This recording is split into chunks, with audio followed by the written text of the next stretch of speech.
खबर शामिल करते हैं लाहौर से। मलिक इफ्तिखार अली अवान की रिपोर्ट के मुताबिक नदीम पहलवान के कामयाब दौरे इंग्लैंड पर डीएनए न्यूज़ की जानिब से खसूसी इस्तकबाल। वजारत सनअत व तिजारत और सरमायाकारी एंड इन्वेस्टमेंट पंजाब के कोऑर्डिनेटर नदीम पहलवान के इंग्लैंड और अजरबैजान के कामयाब दौरे की खुशी में डीएनए न्यूज़ की जानिब से खसूसी तकरीब का इनेकाद किया गया। वसीम हाशमी, ज़ीशान शाह और इनकी टीम ने पुरतपाक इस्तकबाल किया।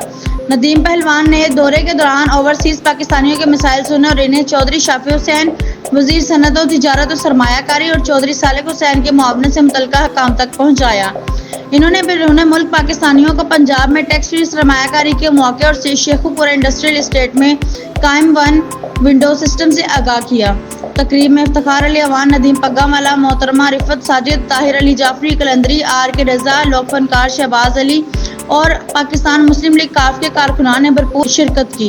इख्तिताम पर नदीम पहलवान ने डीएनए न्यूज़, वसीम हाशमी, ज़ीशान शाह और राना नूर नबी, आरिफ खान, मिस आयशा, मिस सना जट, वकास अली, मिस जरीना के अलावा पूरी टीम का अपनी और पार्टी की जानिब से खसूसी शुक्रिया अदा किया।